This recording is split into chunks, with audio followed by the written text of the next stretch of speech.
Warning: the following podcast contains strong language which some listeners may find offensive.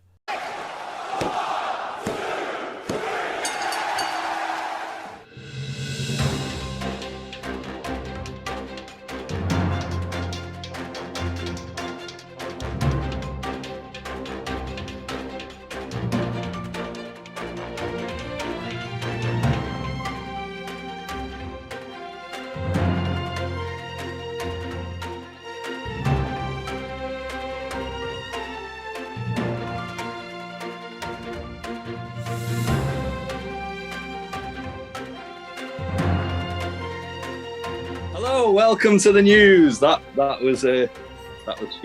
It's a good job we're not putting this one up on YouTube as well, isn't it? Yeah. It's fine, doesn't matter.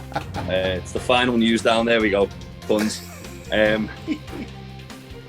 Anyway, we're here to talk about the news this week. As always, I am Jay, joined by Troy. Big Tasty is currently in B&Q, replacing the Hoss alarm because Joe Coffey and Rampage Brown broke it this morning. Bastards. But yeah, we're here to break down the weekly news. Bit of a slower news week than it was last week. But Yeah, last week was spicy for news.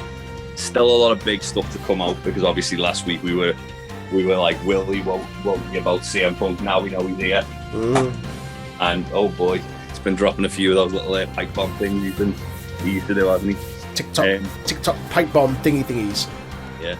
But before we get to that, we've got to talk about WWE fair. We will get to CM Punk's news later, as well as some of the free agency news. Some unfortunate news. Pat McAfee has revealed that he's tested positive for COVID-19 despite being fully vaccinated. He'll be missing the next 2 weeks of SmackDown, I assume, unless they do what they do with Beth Phoenix and have them Have him call in from home. We'll have him on a Zoom call. They won't want Pat McAfee off TV. They'll have him in a Zoom call, on a little tablet next to Michael Cole because they're bays now. You know what would be good though if Pat can't make it? To get Bailey on commentary with Michael Cole. Oh, that'd be yes. Nice. That'd Just be better. Bailey berating Cole for 2 hours. Yeah. Yeah, that's a shitter to hear. Or get Danhausen. Have some good night housing with Danhausen. Yes. That'll never happen, but yes. Yeah, that's shit news, bless him. Get well soon, mate. Hopefully we still have him on SmackDown in some capacity. We'll see. Or get Boog on commentary. Ooh, in his dungarees, his denim singlet. Big E on his couch. And his foot spa. Yeah. And his mini fridge. And his mini fridge. Just Big E being a comfortable commentator. Big E, just Big E in. Yeah. Next up, according to Mike Johnson at PW Insider, Kofi Kingston is not currently cleared to perform. He was also not on the road for WWE SummerSlam or Raw. I thought it was weird that Woods was just doing stuff on his own again. Yeah. He's had quite a few problems with injury recently, Kofi, hasn't he? Yeah, it's not I good. don't know whether it's something nagging or whether it's just. Whatever it is. I mean, if it was COVID, I'm sure it would have just come out. It's come out that Pat McAfee has, and it's come out when Drew had it. It came out that he had it. So it's an injury, I'm sure, but hopefully not for too long. Miss Kofi on our screens. Love Kofi on our screens. Yeah, it's very odd, especially because he was kind of positioning him and Woods in a feud with Miz and Morrison, and obviously they broke up on Raw. Yeah. There is that. Speaking of new days, or more like New Year's, WWE have announced a new pay-per-view on January 1st called Day One. Day one-ish. Do you reckon, Boys. do you reckon they're going to do another pay-per-view the day after called Day Two? That'll behave. They'll do one on New Year's Eve the same year called Day 365. I had to think whether it was a leap year next year or not. Come on now. I don't fucking know. That'd be awkward. That'd be really fucking awkward. Yeah. This is the first pay-per-view that they've ever hosted on New Year's Day. Just give the talent a week off. Yeah. Christmas and New Year, just give them a week off. 2 weeks. Be nice. 2 weeks. pre-record a couple of episodes of Raw and SmackDown. That's fine. You can allow them to do that. It's a festive season. Give them some time off. Yeah. But it's nice. There's a new pay-per-view, I guess. But I mean, saying that, the last few new pay-per-views you've have been balls. Wow. Put some respect on Great Balls of Fire. As I say, balls. Great Balls of Fire was awesome. Great Balls of Fire is when they should have pulled the trigger on Joe, but that's a conversation for another time. Yeah. Yeah, they announced a venue for it as well, didn't they? I can't remember where. Atlanta, Georgia. Okay. Atlanta, GA. That's So, that's Goldberg turning up then. oh, fuck, it is, isn't it? Or it's them pulling the trigger on Atlanta native King Xavier Woods. King King. Xavier Woods. The King! Do it, cowards. Razor Shamon. Razor Shamon. Pop the boys with a bit of Razor Shamon. Up the boys, indeed. That's it.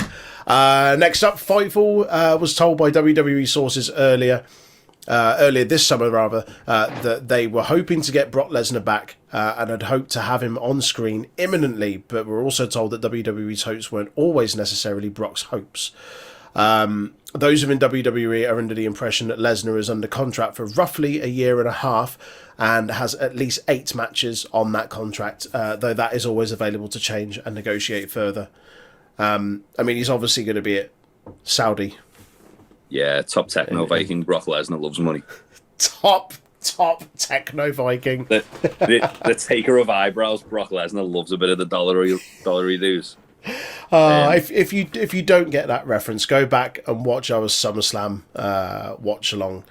Specifically, the last 5 minutes where Ryan makes a silly bet that involves Brock Lesnar and his eyebrows. Desperately trying to get out of them. Yeah, it's not going to happen. Oh, They're going. He literally said he'd shave the rest of his head. Wow. And I went, yeah, but we want the eyebrows, mate. That's a bold claim. You said the eyebrows. We want the eyebrows. But back to news, yeah, Brock. Back to Big Daddy Brock.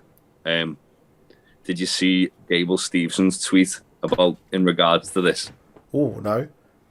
He said someone posted 8 matches, and then he put something like 7 because I want one of them. Ooh. He also told Brock Lesnar to cut a ponytail because he's a fearless man. The fucking size of the minerals on that boy. Yeah, well, he used to have a big afro, didn't he? And Brock told him to cut that shit because people will grab it when they're wrestling. Oh, okay. I see where he's got with that. Came back with his little top knot. He went, get that shit cut. Fucking shay. Fair play. I'm excited for Brock back. I know a lot of people aren't. I know some people are. I know that some people that probably weren't now are. Yeah, I am. He looks fucking cool. If he's coming back as a face, which he definitely is, then that's pretty cool as well. Him without Heyman is intriguing. The thing with Brock as well is that the way to make it work is just to keep him out of the title picture. Yeah. Just I say the same thing about Goldberg all the time. Keep him out the fucking title picture. Keep him away from the champion. You just put him against somebody just to give him a bit of a rub. Or whatever. Have them kick out of the jackhammer and then beat him. Then he instantly looked like a bigger deal. Yeah. Because the way WWE portray him. If you have literally Brock doing a greatest hits tour. Yeah. Coming down and then getting Brock and Walter in NXT. Oh, don't do it. Brock and Keith Lee. Open the forbidden door and get Brock versus Minoru Suzuki, cowards. Suzuki's doing his own fucking G1 because they didn't put him in the G1 again, so he's gone to America and he's just murdering young lions like Danny Garcia. More on that later. There's a lot. If he's got 8 matches on that, hopefully they're not. One's Roman, definitely. Hopefully the rest aren't all Edge. I think Edge is a lock because they've got the story of Brock broke his neck the first time. That's a good shout. And then that's a really good shout. I wouldn't be surprised. The thing with Brock as well, though, is they love putting him against indie guys. Not all the time, because obviously they put him against Braun and then Brock just is unhappy about it. But sometimes they will do. Yeah. Um, I'd love to see like Brock Keith Lee a 1-on-1. We had the tease at the Rumble. It'd be fucking awesome. Brock and fucking Walter, Brock and Ciampa, Brock and Dragunov. just have Brock go to NXT. Yeah. What you're saying there. Yeah. There's so many fucking Brock dream Joe matches too. on there. Brock Joe to exactly like. Have Joe beat him this time. Yeah. It's the thing is, it's probably just going to be all matches on fucking main roster. Realistically, There'll be two But, matches against Roman. Yeah. There'll be One against whoever's WWE champion when they did a brand split. oh shit, Brock Lashley. We're going to get Brock Lashley. How do we Brock miss out Brock Lashley? Yeah. Lashley's been petitioning it for like, I don't know, 50 years or something. Yeah, Yeah. I was part of him re-signing with WWE. He said I want Brock. I want Brock. I'll give you Brock. Yeah. Do it, cowards. Like, this is intrigue. There's dream matches here. It's going to be fun. This Rampage will be good. Oh, fucking hell. Yes, Slapping please. the fucking meat off each other. So, Brock versus Dave Mastiff. Oh, don't. Be tasty. I'll have to get a fucking standing order. I'll have to go to Screwfix and get a standing order on replacement parts. Go on. Next up. Well, I was going to say two guys I'd love to see Brock against also are Sami Zayn and Cesaro. They've not been on TV for a little while, but Fightful have given an update on that. Saying we've had several inquiries regarding Sami Zayn and Cesaro and they've been off TV. In asking around several WWE sources, we've not heard anything regarding injuries to either wrestler, despite not having any matches of late. In fact, we heard that Cesaro was backstage at last week's episode of SmackDown. So just create nothing for them or Kevin Owens. That's mad. Especially because Cesaro, it did feel like they were finally tying the rocket to him and making him like a main guy. Yeah. And Even if you don't have him in the title picture the whole time, like he's had that rub in being in a main event and a title match. Like keep that momentum, like keep something. Like don't just allow him to fade into obscurity, which is exactly what they've done here. Yeah. It's weird. And if you've watched maybe they're holding Swissman captive to try and get Adam Cole to resign a new deal. If you watch the day of WrestleMania, the documentary that's on the network that went on over the weekend, he features very heavily in one of those episodes as well. Yeah. It's one of those weird things where they'll feature someone in one of those documentaries, and then it's just like, yeah, but Like Liv Morgan. you're clearly investing something in them because you've made them the focal point of like a good third of this documentary, and yet they're nowhere to be seen on TV. So someone watching that documentary is just like, oh, okay, I like look at this guy. I'll watch SmackDown. Oh, hang on, where the fuck is he? It's just a bit weird.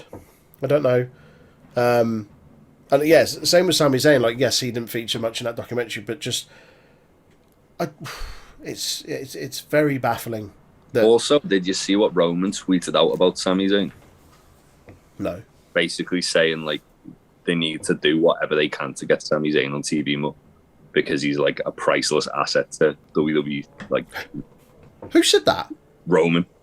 Wow. Yeah. Wow. When you've got the head of the table vouching for you. Yeah.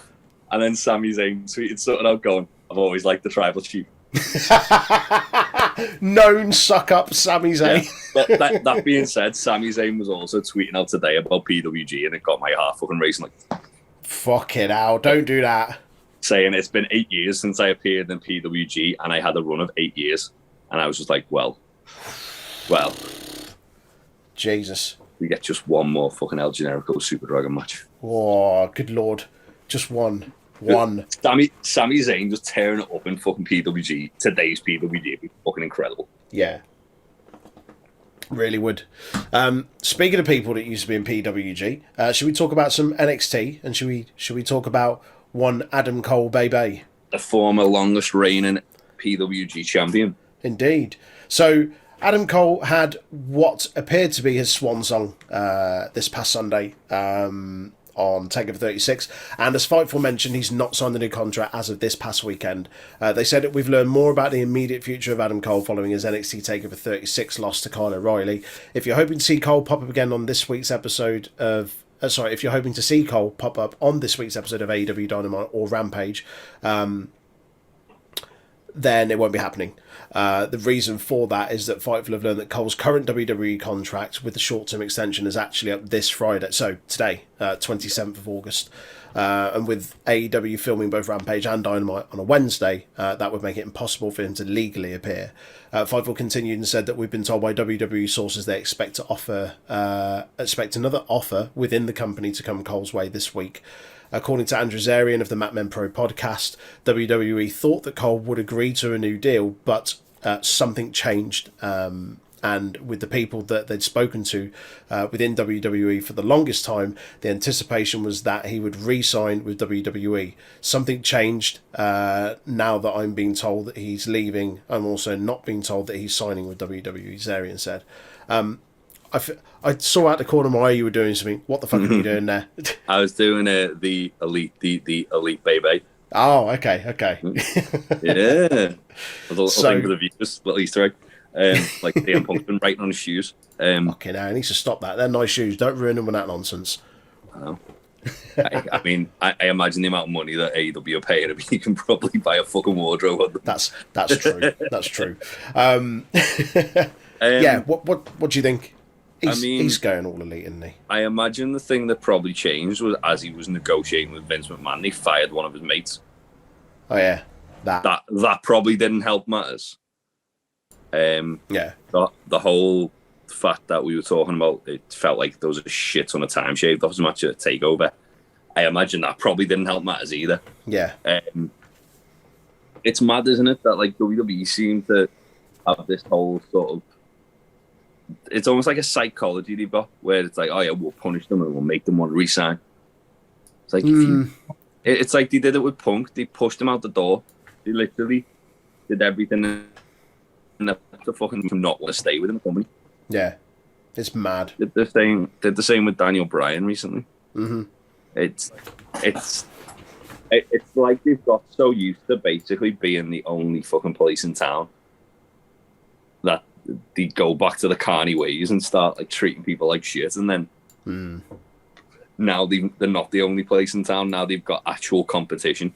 Yeah, as much as they say it's not competition. We are in competition with AEW. Well, guess what, guys? The fucking networks think differently. Yeah. One thing I forgot to put in the news was the Fox apparently were furious that WWE didn't like try and make a counter offer to CM Punk. Really? Yeah. And that's why WWE brought back Brock and Becky at the weekend. They can't like satiate the network. That's why Brock and Becky have both gone to SmackDown. And now WWE are pissed off USA because they've just took two top Raw guys and put them on SmackDown. Oh dear. They are really shooting themselves in the foot. Oh, they're fucking idiots. Also, obviously, the other elephant in the room was that there was the Mattel thing last night with Adam Cole being on. Yeah. That was pre-recorded. Oh, was it? Okay. That was recorded like 3 or 4 weeks ago. Right. So that's why we didn't have to worry about that.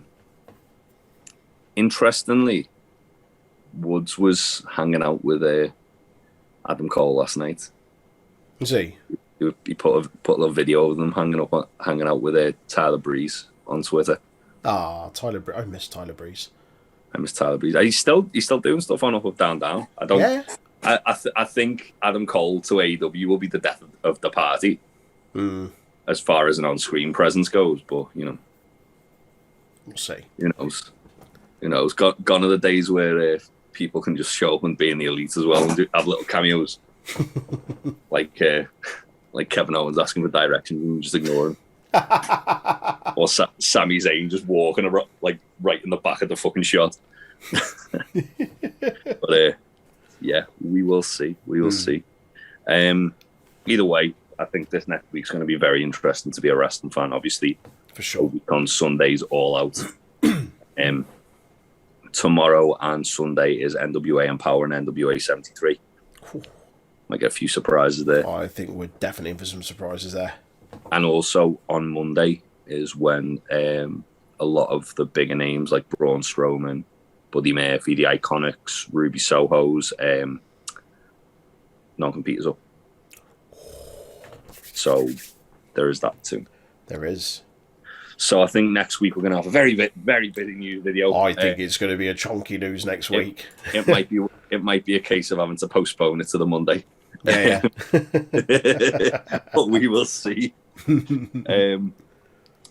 Anyway, back to NXT. During SummerSlam weekend in Las Vegas, Fightful was informed that WWE had indeed offered Pete Dunne a contract extension recently. The length of the offered extension had not been confirmed and varied based on who they spoke to, but the offer was confirmed by an anonymous WWE rep. Fightful have not heard if Dunne has re-signed or if he plans to. Based on the sort of like way he's being positioned in NXT, I think it would be very surprised. Very surprised if he hasn't at least like signed a year extension. Yeah. We're getting Joe and Dunne. Oh yeah, it's gonna fucking happen.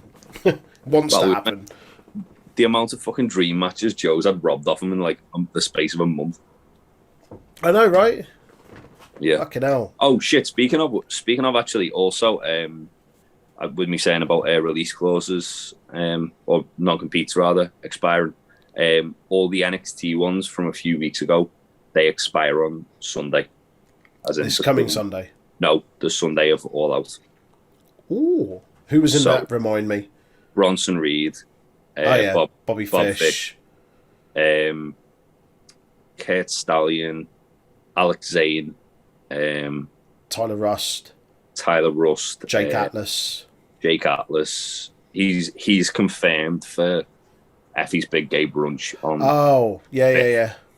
So isn't he in like some 6-man match with? Is it Trey Miguel and someone else? Probably, yeah. That's PWG 3 Mendes. Oh, okay. A lot of them have been announced for the PWG show on the 26th. Right. Already, but there's obviously Mercedes Martinez was the other big one. Yeah. She's already been the Joker in the Women's Battle Royal in AEW. Is she? Yeah, the first one. All right. She signed for WWE very shortly after, but they literally threw a contract at her as soon as she did it because she was a free agent. Damn. But yeah, either way, there's going to be a lot of very talented people knocking about in the next week or so. Yeah. I think Bronson Reed's going to show up in AEW. Oh, I fucking hope so. He's defo going back to PWG because when I was watching Bowler 2018, Excalibur was like gushing over him on contract on commentary. Yeah. So based on that alone, I think he's probably going to show up in PWG and more likely than not going to show up in AEW because he's got Excalibur just sign him. Yeah. And he's worked with a load of AEW guys already. Yeah, makes sense. Yeah. Oh, bloody hell, yes. He's the one that I'm just like, yeah, wherever he goes, I'll follow because he's fucking awesome.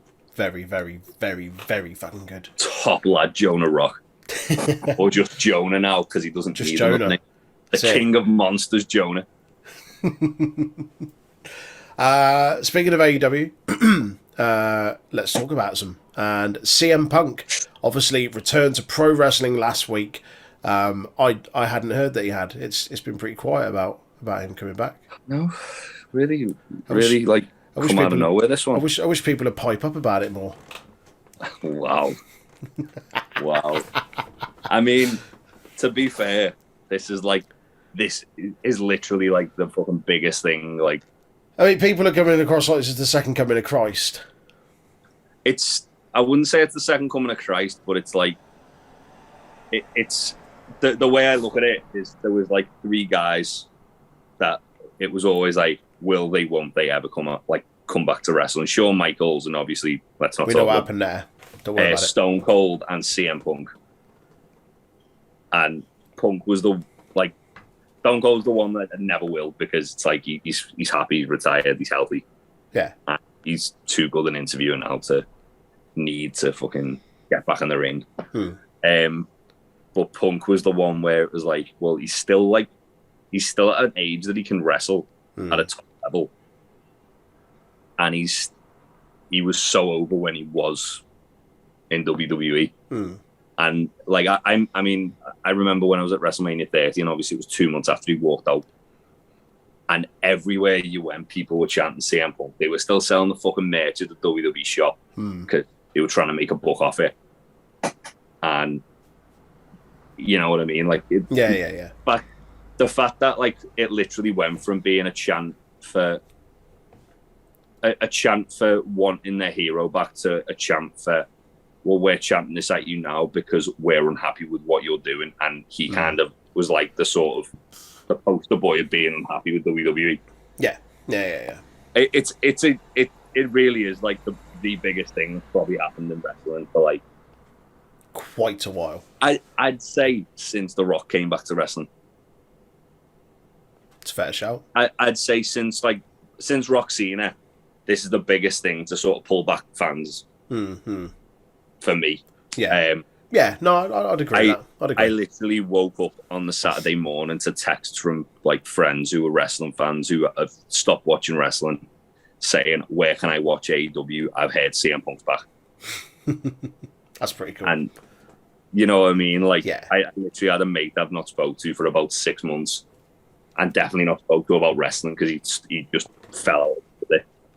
Like, texting me all day about the possibilities of Punk, and like, he'd gone back and watched like months of AEW in like an afternoon just to get like an idea of what he was getting into. Like, up to speed sort of thing. Yeah.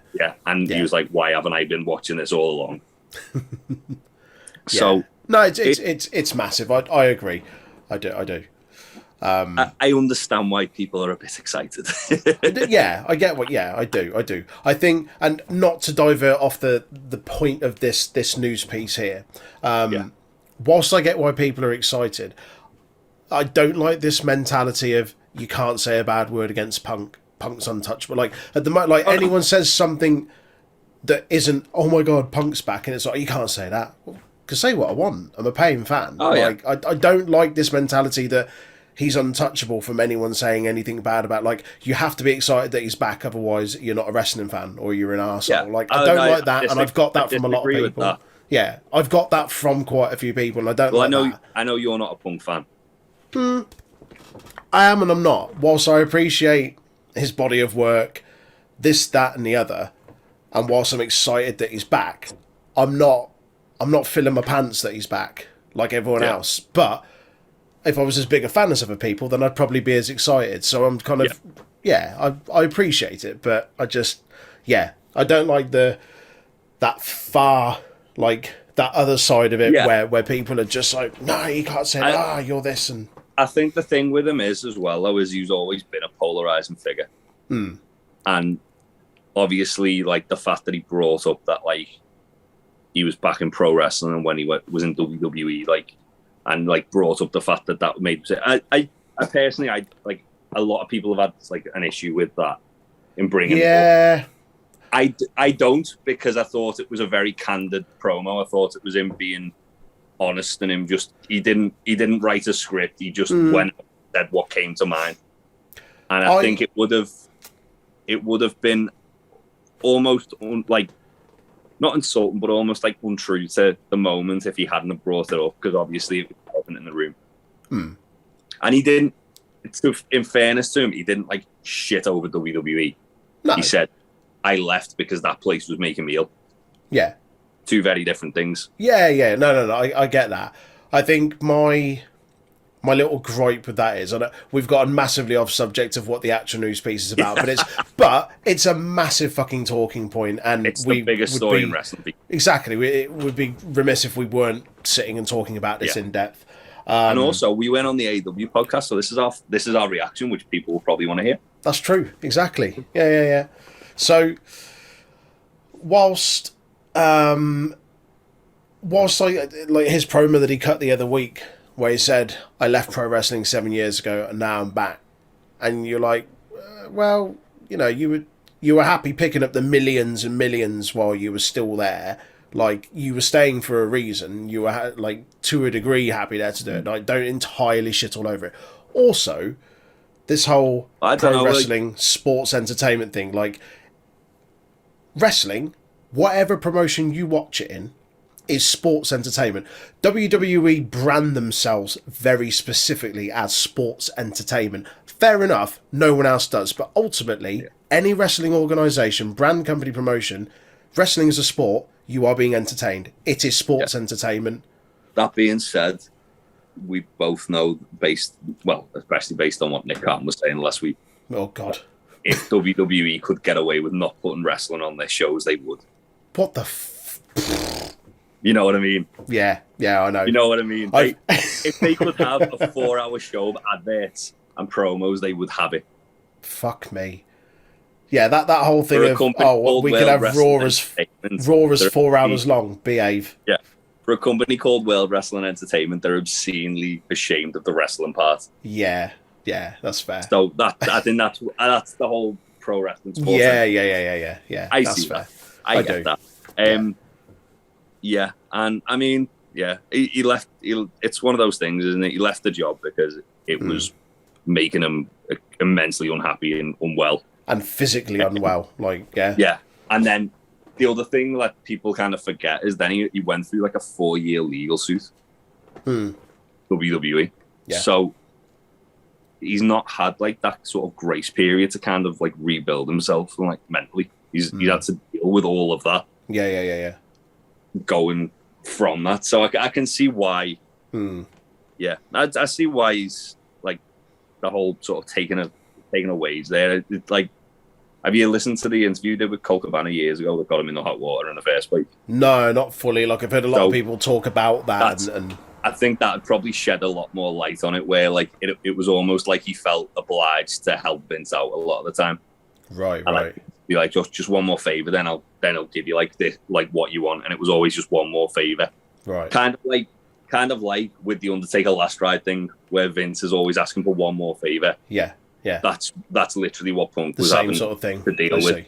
So even though he was taking the wage, he was still like, well, I need time off to heal. Mm-hmm. There's always that one more favor. So it's a weird mentality, isn't it? WWE anyway. Like the whole place is like as I say, the Carney roots just show every now and again for all to see. Yeah. But yeah, let's get back to talking about behind the scenes of this, because we could talk about this for hours. we could, and we probably will at some point. We'll probably do an episode. Probably do our favourite CM Punk matches. Getting to know you at some point. That's a good shout, actually. It's a good shout. Let's see how this stuff goes, because that might end up on everyone's list. It's got the potential, hasn't it? Yeah, absolutely. So yeah, as everyone knows, it's not a secret, CM Punk returned to pro wrestling last week, and Fightful have gained some more details about that particular spot. AEW talent had obviously been discussing the return for weeks, but all that we spoke to claimed that they were never told outright by Tony Khan or AEW that Punk would be there until he showed up at the venue. Instead, he was listed and referred to as a guest. Fightful were also told that CM Punk was smiling, happy, and easy to talk to and to get along with backstage, as one would expect based on that promo. He wasn't hidden backstage and socialised and took pictures with the roster even before the debut happened.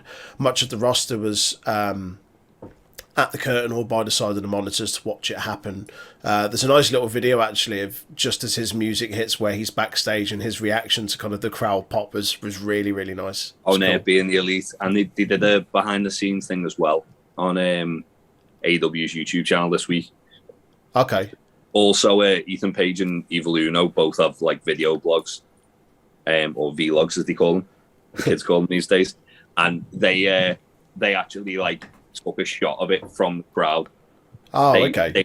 They both kind of snuck into the crowd and took a shot from like the fucking cheap seats. That's pretty cool. They're all that's what's really nice, is they're all clearly fans as well. Like to want to sneak in there and get it for you. Yeah, like Ethan Page on his vlog was like talking about it, like saying how much like the place Chicago meant to him, like let alone any of the like CM Punk stuff. Obviously the rumors there, and that's exciting for all the guys. Yeah, but the fact that they were in the place where Michael Jordan played basketball, that's massive. And they're all talking about The Last Dance. Like Eddie Kingston on one of them is literally stood looking at the statue of Michael Jordan, cutting a promo on it, saying he hates him and he thinks he's a piece of shit because he like denied the New York Knicks so much stuff throughout the years. That's I'll throw that in Discord later because this afternoon. It's quite. That's pretty cool. But yeah, they were all kind of like all like the basketball fans, because there's a lot of basketball fans in AEW, were like just excited about that prospect in itself. So it was being in that building itself was a cool moment, and then let alone everything with Punk. Obviously that moment, which is, as I say, it's one of the biggest moments in like the last decade of wrestling. It'll be one of the bit, like, you talk about this in 10, 20 years, and it'll be one of the biggest moments in wrestling. I've never experienced from watching it a pop like that. Yeah. For a long time. Yeah. Like, especially because like the anticipation, and that's the other thing which made it so cool. The secret was out. We all fucking knew it was coming. But no one still didn't stop you reacting the way you did. Like... No one believed it until he walked out on the stage. Yeah. And that was what made it so cool. Continue on with the Fightful quote. They said while he was there, he also did promo photos and the like, and went out with some of the roster and friends afterwards. The entire roster was not present at Rampage, so there will be some of them. So there will be some that actually meet CM Punk for the first time at Dynamite. Fightful continued and said they learned at the time they were discussing. There was discussions regarding a multi-year contract with Punk to return, with Punk's side being open to accepting that. They were also told that talks started well before that, June at the latest. As of the week prior to us reporting, the two were in talks, and we'd been told of plans for a late August return. Punk's I'm Back press release was set at least a week ago, as those within Warner Media knew of the plan for a Jordan-esque release. Huge. Already boosted the ratings as well, hasn't he? Got 1.2 massive. Absolutely massive. The thing with the ratings as well is the Nielsen ratings is like a really dated system. So like it doesn't take into account the people watching on Fight. I know when I was watching Rampage and Dynamite, the Fight app crashed like 2 or 3 times live. Really? Yeah, like Cultaholic did a live watch along of it, and like the Fight app just completely crashed.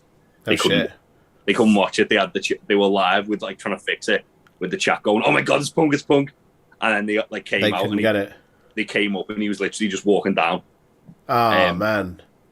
And yeah, like I had problems. A couple of people I've spoke to had problems. So I assume it was probably a much larger number than 1.2 million. Oh yeah. But even still, 1.2 million on TV, live TV. That's massive. It's massive. Insane. Yeah.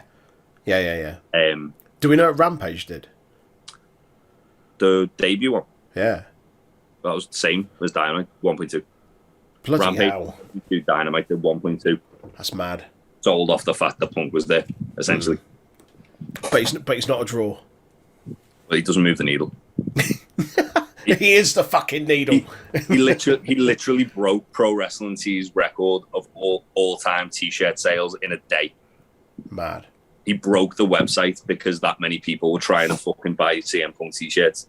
That's because we've not put ours on there yet. So exactly. Coming soon. Coming soon. No, but I love Danhausen's tweet about it where he said, "I apologize for breaking this website." Love that, Danhausen. Yeah, clearly it was Danhausen who broke the website. It was. This, as I say, I could talk about this for hours. It was genuinely one of the coolest moments. As a wrestling fan, it was the coolest moment I've had in years. Yeah. Probably since being at WrestleMania. As someone who's been covering wrestling for the last year, this was the coolest moment we've ever covered. Oh, for me. It was just outstanding. It was so cool. To add on to this as well, in a post on social media, Pretty Cool Ice Cream revealed that Punk himself paid for the ice cream bars, and he had the idea to do this 2 years ago. He's been in talk with AEW since before they started. Wow. But wanted to, there was a lot that came out of the press conference with him and Tony. I didn't have enough time to transcribe parts of it, but I remembered some of the key parts. So they spoke prior to AEW being a thing. Tony wanted Punk to be the marquee guy, that basically what Jericho was on the press conference. Right. Which, if they had done that, fuck me, that would have been huge. Jeez. And they realised they had to do it in front of fans. The pandemic really slowed it down. There was talk of him last summer debuting in AEW, but because there was no fans, just messed it all up. Yeah. and they said the big moment when they put this on Instagram. The big moment when CM Punk thanks his fans for waiting, grabbed some ice cream bars on him. Were you there? Since we've been getting lots of questions, yes, the ice cream was on him. It wasn't a publicity stunt dreamed up by the promoters. He came to us on his own, asked them to help him do this 2 years ago, and finally the moment was right. Our small team worked tirelessly to have every bar handmade, sorry. And CM Punk wrote the check for the entire bill himself. That's unreal love, Chicago.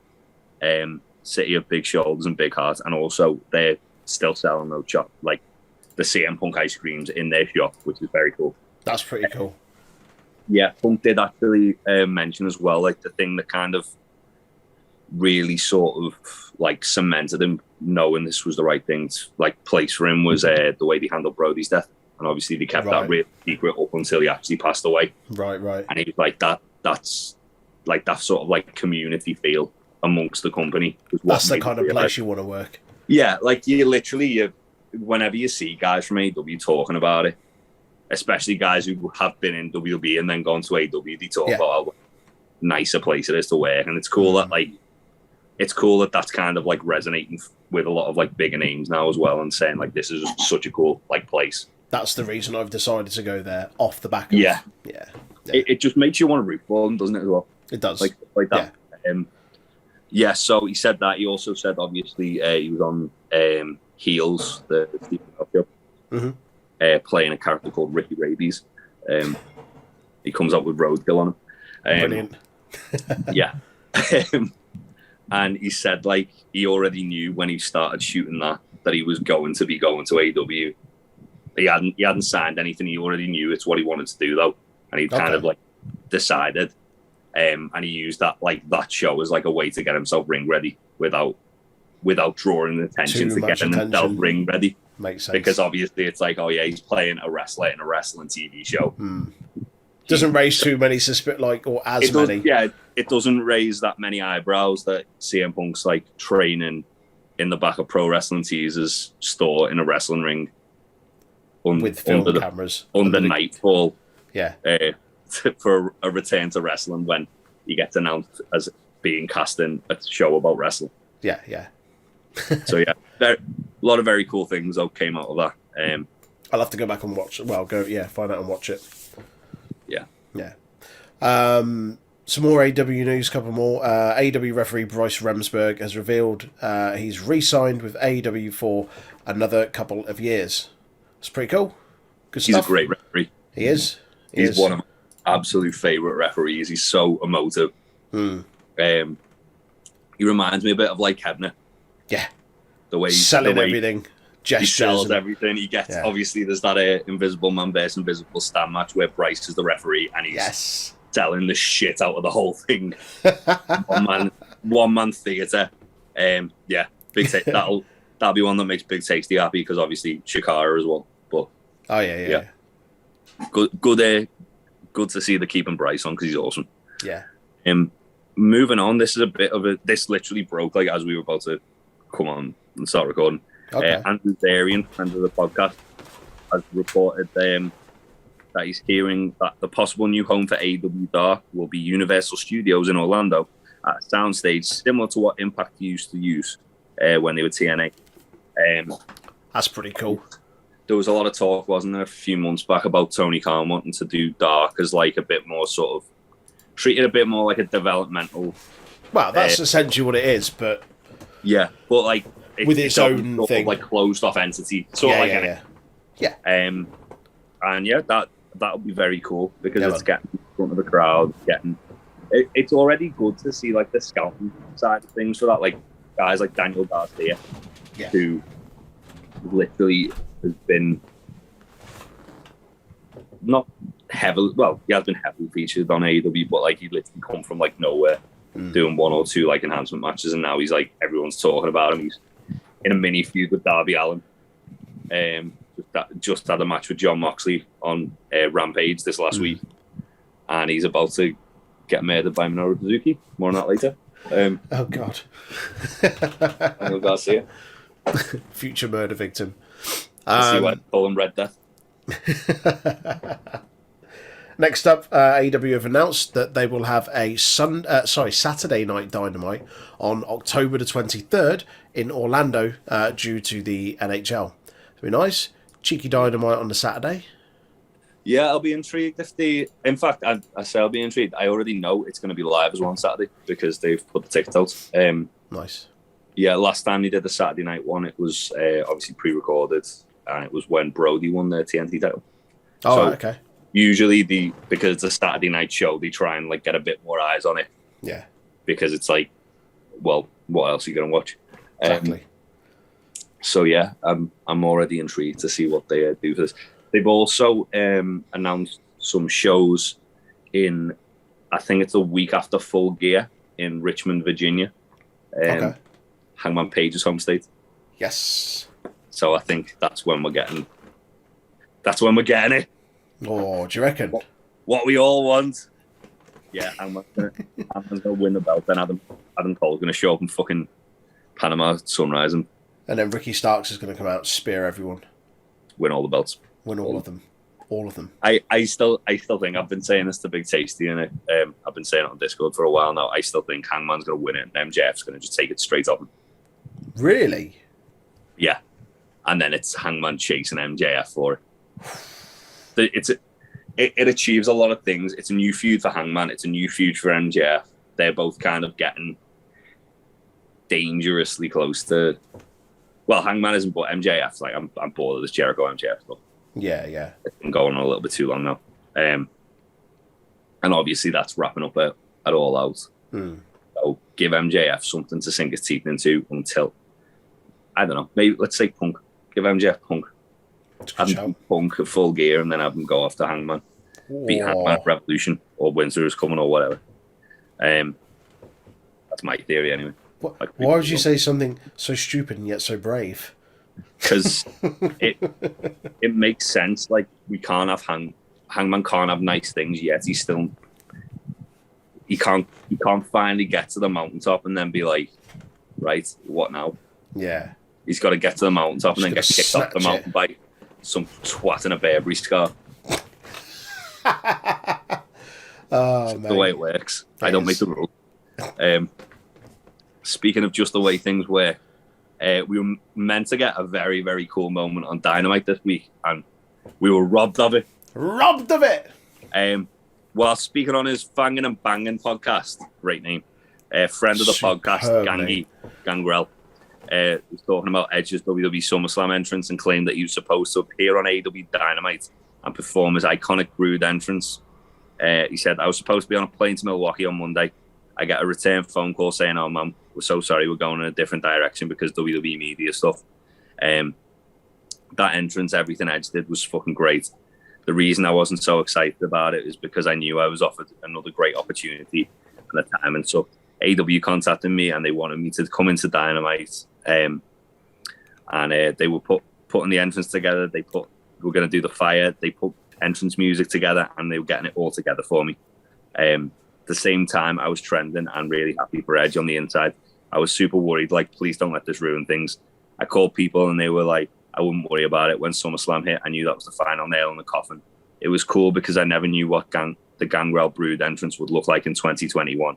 It was tremendously done. When I got the phone call and that they were going to go in a different direction, it's not their fault. It's just timing. I think it was Tony's idea to bring me in. So I'm guessing he would have probably done that to kind of get involved with the whole Christian and Kenny thing.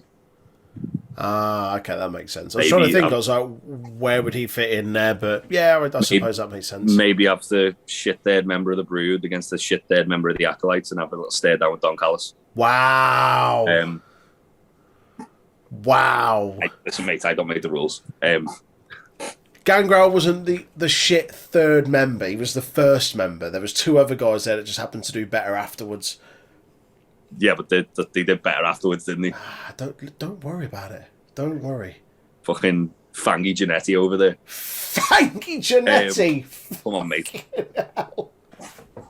Oh, right, Jesus Christ. That is a shame. That'd have been pretty cool to see. That would have been very cool, though. Yeah. Oh, well.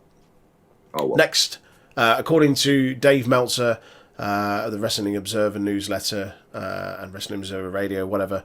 John Moxley versus Hiroshi Tanahashi. Go Ace. Go Ace. It's still in the works. It was unlikely for Tanahashi to face Moxley on such short notice, as he's set to defend his IWGP US title against Kota Ibushi at Wrestle Grand Slam on September the 4th. Is Kota Ibushi cleared yet? I mean, he must be if he's wrestling Tanahashi on Saturday. That's only next Saturday. Yeah, he's been knocking about for a little while. Okay. I don't know if give me 2 seconds, I'll find out. I mean, he sounded like he was quite ill. I can't remember the reports. I know we spoke about it here a few weeks. It was pneumonia. So yeah, that was it. And then he had complications even. Sounds like you've got complications getting your words out, Hen. I know. I'm really bad at typing and talking at the same time, as you know. Can he multitask? It's like fucking having Aaron's brain all of a sudden. I'm going to say something really controversial in a second to get the podcast cancelled. That's why it's my job as an editor to get rid of those. Editor and producer, get rid of that nonsense. You don't want to get in any hot water. Have you got anything on Ibushi? He last wrestled on the 7th of July. No, sorry, the 2nd of July. I was looking at the wrong date. Later. So I'm guessing I assume he's cleared. I think he has been doing like a bit of promo work for this match. Okay. But he's just not actually been in ring yet. Well, hopefully he's all right, because fucking love Kota Ibushi. Him and Tanahashi will be a fucking banger as well. Oh, yes, boy. Yes, boy. That'll be nice. Yeah, man. Could watch that before All Out. Could do. That could be the pre-show match for us. Oh. Pre-show tasty match for the boys. I say that. GCW are doing a War Games match the day before as well. Oh, fucking hell. So that'll be good. Will it? Yeah. Ricky Shane Page's in it, mate. It's already guaranteed to be a banger. All right, fair enough. As long as there's no fucking pizza cutters, we're all right. Well, Nick Gage is still in it. But, all right. Should we talk about... Yeah. Should we talk about Rest of the World? Oh, shit. I put this one down to confuse you, and I've got to fucking do it. Do you want me to do it anyway? It's up to you, mate. I'll read it, and then I'll watch your reaction and laugh. Right, so there's another shake-up in CMLL as the man portraying Mystico has departed from the promotion, and the original Mystico, also the original Sin Cara, has once again assumed the mantle. Mas Lucha reported that Mystico 2, who is the brother of Russian Dragon Lee, has quit the promotion and may potentially go on to become Dralistico. Later, CMLL will announce that Caristico, the man who was Mystico prior to departing and joining WWE to become the first Sin Cara, not to be confused with the second Sin Cara, who was Hunico, who worked for Wolverhampton Wanderers, will once again wrestle under the mantle that he made famous and made him famous. Thanks for Fightful for clearing that one up. When you say clear it up, I've got a headache still trying to understand that. I nearly got a nosebleed reading that out.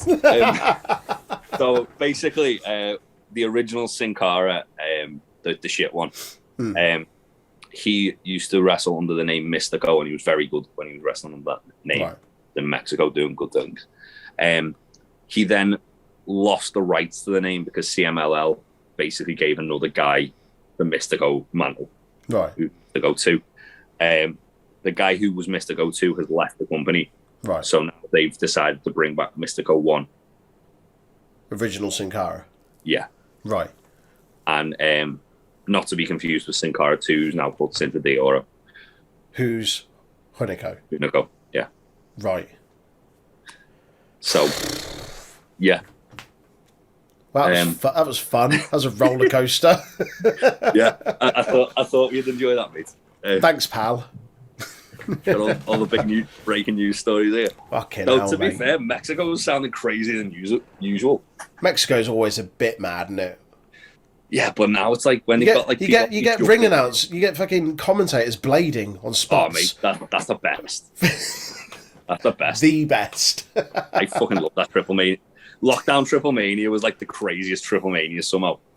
The Laredo kid going into business for himself, kicking out the One-Winged Angel 3.1. You've got Hugo Savinovich blading because someone knocked him out of his chair like he used to do in the Attitude Era. Fucking hell. All it needed was fucking Brick from Anchorman running past with a trident or something. Yeah, you did have Brian Cage dressed as Thanos as well. Yes. Big fan of that. And Leo Rush dressed as Spider-Man. Nice. Anyway, moving on. Kenta has revealed on his Twitter that he's been dealing with a positive COVID-19 test. Get well soon, mate. Yeah. Because fucking love Kenta. I think he's actually cleared now. Okay. He'd missed a couple of weeks, and it was like, oh, why has Kenta missed this week? And then he just came out and said, I've just recovered from COVID. I see. Yeah, get well soon, Kenta. Get back to kicking people in the face. He's already multiple times now called out CM Punk. Oh. Since last week. Is this for ownership of the GTS? Well, I think it's just because he knows it's a dream match as well. Like, but have the match, but the GTS is banned. Here's the thing. I think if they have that match, they're going to have to be very careful because Kenta's probably going to break Punk's orbital bone like he usually does to people. Who was it he did that to? It was Austin Aries, so couldn't happen to a nice guy. Didn't he make Daniel Bryan deaf in one ear as well? Yeah, he kicked Daniel Bryan so hard in the match in Ring of Honor that he can't hear out of one ear. Brilliant. Known hard man, Kenta. Their match, which I've shown you the entrance of, where it's the final countdown. Yeah, that match is one of the hardest hitting matches I've ever seen. Really? And I've watched Ilya vs. Walter. I was going to say, I've watched Ilya versus Walter. 1 and 2. It's free on Ring of Honor's YouTube channel if anyone wants to go watch it. It's fucking amazing. It's sweet. It's half an hour well spent. Speaking of people who like hitting people extremely fucking hard. Jesus Christ. And Ring of Honor legends, GCW have announced an absolute dream match that Minoru Suzuki is going to face Homicide on the September the 24th show, Get Lost a Lot. So Minoru Suzuki got left out of the G1 again. And in the disrespect. I mean, it's probably Absolute. It's probably a saving grace to all the young lions. He would have fucking celebrated beating up. But now it's just like you've got to worry for Marco Stunt because he's probably going to do that to him in GCW. Oh God. But yeah, so Suzuki's basically announced like a sort of like 3-4 week tour of like the US. Oh no, it's like 2 months because he's doing like 4 New Japan Strong shows. Yeah, man. He's going to be doing some New Japan Strong tapings as well, I believe. Suzuki Lad on tour.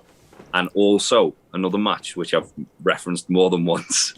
He's going to face Red Death, Daniel Garcia, at West Coast Pro on October the 8th. It's nice knowing you, Daniel. I mean, yeah, AW's just signed Daniel Garcia, and then already they've fed him to Mox. Planning his funeral. Yeah. Jesus. I mean, I say they've signed him. They haven't signed him yet. They've just kind of like got like a retainer to sign him. Clearly, they're waiting to see if he survives Suzuki. I don't think he will. Nah. All I'm saying is GCW shows give us Suzuki versus either Ricky Shane Page or fucking Nick Gage because that'll be like Armageddon. Or if they want to go the other way of it, give us Suzuki versus Jonathan Gresham because that'll fucking slap. Ooh. Yes, please. Or Suzuki versus Lee Moriarty. That'd also slap. All of it. Give me all of them. Yeah. Yeah, I'm intrigued to see who else they announce Suzuki's going to face though, because Homicide Suzuki's basically going to be Homicide. Homicide. It's basically just going to be two grizzled old bastards beating the shit out of each other, which I'm here for. Yeah. Very excited for that. Fuck! I've just realised Suzuki's in America for fucking PWG 3 Mendes. Is he now? Oh, and in fact, he's in California for it. Oh, go on, Super Dragon. Go ahead. you haven't got a match at 3 Mendes yet, Super Dragon. Super Dragon versus Minoru Suzuki. Jesus, the world would end. The world would implode. Suzuki had no sell a fucking curb stomp with a ladder around his neck. No one needs to see that. I mean, I do kind of need. You do. That's all you fucking. That's all you've not shut up about that since SummerSlam. Listen, mate. I bought PWG streaming service, and I've just been reliving the glory days of PWG. Curb stomps through ladders. Curb stomps through ladders, super kicks with thumbtacks on the glued to the bottom of the shoe. On Candice LeRae. Fucking hell. He's wearing white and just bleeding buckets. It's fucking awesome. Delightful. Right, moving on. Get that right, come on. Last bit of news for the week. So, according to a report from the Wrestling Observer newsletter, Braun Strowman's likely landing pad will be Impact Wrestling. It appears that the former Braun Strowman will be here. Strowman is interested because he is a big name who was a headliner in WWE until recently and would probably be pushed to the top here, was the quote. Do you see him in Impact? I think he'd be a big fish in a small pond in Impact. I do. Not that that's a bad thing, because I think it's one of them. Braun's got like a crossover appeal, hasn't he? Because he is in traction. Because look at him. He's got that Andre the Giant, like Big Show kind of big guy attraction. He's got the charisma as well. Like you listen to him, and he can speak well for himself. It's interesting because I know Mark Henry's been very vocal about wanting Braun to show up in AEW. I don't think he'd necessarily be a good fit there. No, I don't. But I think if they get him an Impact and then have him just sporadically show up in AEW, that would work. It's not a bad shot. Also, one thing I forgot to put down with that is apparently Impact are pursuing Bray Wyatt and Buddy Murphy quite persistently as well. It's down to whether, again, two guys. I think Bray's like seems to be a lock for AEW. It feels like it, according to the rumors and according to like the way they've sort of booked Aleister Black and just give him fucking free reign to just do whatever he wants and just slowly murder Cody's Nightmare family. I can see them just going, what do you want to do, Bray? And them just being like, well, excited. Buddy Murphy's an interesting one though, because Scott D'Amore accidentally leaked this when he was pissed at a baseball game. Oh, really? On someone on Jade Chung's Twitch. I don't know who that is, but he was at a baseball game and behind him, and she went, "Have you got a scoop for me, Scott?" And he went, "Oh yeah, you can see Buddy Murphy this Thursday on Impact." But he was like grinning, like he was laughing about it, as if like he was joking. But it wouldn't be that much of a surprise, would it? No. I'm excited wherever he goes, to be fair. I'd like him in AEW. Yeah. I'd really, really, really like him in AEW, but I'll be happy wherever he goes because he's insanely talented. I just want Buddy Matthews versus Darby Allin to happen now. Oh, yes, please. I want that. I want him to face Eddie Kingston. That'll be nice. I want him to join the House of Black. I want him to be like Malachi's like hired gun. Yeah. His disciple. Like, the way they're booking Malachi at the moment is incredible in the way that he only really gets his hands dirty when he wants to. Yeah. And other than that, he's kind of just like sort of like lurking in the shadows and you don't know when he's going to strike. If he's got like people to kind of do his dirty work for him and then when he shows up, it's like a big deal. Yeah. I'm down with that. Yeah. Like when the lights go on. A little bit like how they treat Roman. Like he'll make Jimmy and Jay do his dirty work for him and he'll only get his hands dirty when he has to or if he feels he needs to. Otherwise, he'll just kind of sit and pull the strings. Yeah. Yeah. I did like him sending Brock Anderson to the NetherRealms this week as well. Of course you did. Yeah. Was there a curb stomp for a ladder? No. Not good enough then. Significantly not enough of them. There wasn't even Ricky Starks, which let's not get started on that. No Ricky Starks on AEW this week. No Pretty Deadly on fucking NXT UK this week. What's the fucking world come to? Just cancel it all. Just get rid of it. Get it in the bin. Fuck it in the sea. I don't give a shit about this CM Punk fella. I want Pretty Deadly on me telly. Who? Don't worry about it. That's an embarrassment of riches though when you can't get someone like Ricky Starks on TV. Mad. But yeah, either way, wrestling's dead good at the moment, isn't it? It's pretty good, mate. It's all right. Most of it. Yeah. Let's ignore the big one. Just don't worry about that. Sweet. All the others are very, very exciting though. Like, yeah. Right. Anyway, thank you for joining us in this somewhat disjointed news episodes. We haven't done one where we've been having a few beers while we're doing it for a while, have we? Nah, I've enjoyed that. We'll be having more beers tomorrow. Whoop, whoop. Yes, boy. Yes, boy. Making the pilgrimage up to Liverpool. Yes, boy. If you want to give us the latest scoops, because we do get a lot of these news stories off our Discord server. Discord, we are at Untitled Rest Pod. As always, you can find that on our Twitter page. I'll be probably tweeting that out again this evening. We've got a really cool growing community there. A lot of good bands, a lot of gaming bands as well. A lot of people calling people out and then not backing it up, haven't they, Troy? Yeah, apparently. Yeah. So some people are lacking that killer instinct. Yeah. So some people challenge people, and then when you accept the challenge, they just go, "Nah, I'm all right." But yeah, it's an awesome community. Join us over on Twitter, Untitled Rest Pod, Facebook, Untitled Wrestling Podcast, Twitch, Untitled Rest Pod. We do a lot of streaming through our Discord as well, like by getting people to join the Mario Kart, Mario Golf. What else do we play? Among Us, Knockout City, Among Us, Rocket League, Code Names. I'm gonna start Chatbox Party, What the Dub, all the good stuff. When Halo Infinite's free to play, we'll be starting some of that. Yes, lots of that. Yes. Yeah, and also just a separate little plug.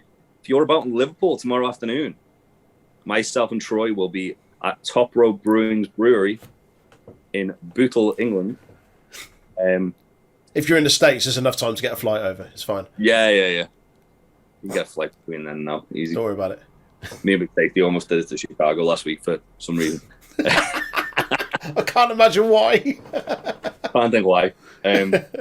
But yeah, we'll be posting our whereabouts on the Discord. Come say hello if you want. We'll have stickers. We will. Yes, boy. But yeah, as always, thank you for listening. You guys are amazing, and this thing's growing really cool. And we will see you next time. Bye. Bye. And now a word from our sponsors. Do you like beer? Of course you do. Do you like wrestling? You wouldn't be here if you didn't. Check out topropebrewing.com, our very own Big Tasties brewery. They do a great deal of wrestling-themed beers, including Cold Stone Cream Austin Ice Cream Pale Ale and Papa Mango Pale Ale also. They also do an array of T-shirts, masks, cans, and mini kegs. Check out topropebrewing.com, or if you live in the Liverpool area, go to the Brew Tap in Bootle. And thatchface.com, where if you've got a minging beard, you can get beard balms, oils, and grooming kits. They also do apparel. If you put whatever you want in your basket, and then go, Aaron, where do you get your discount? You go into the promo code at the bottom, type in UWP20 for 20% off. And proceeds of your purchase do go to stick your cancer charities.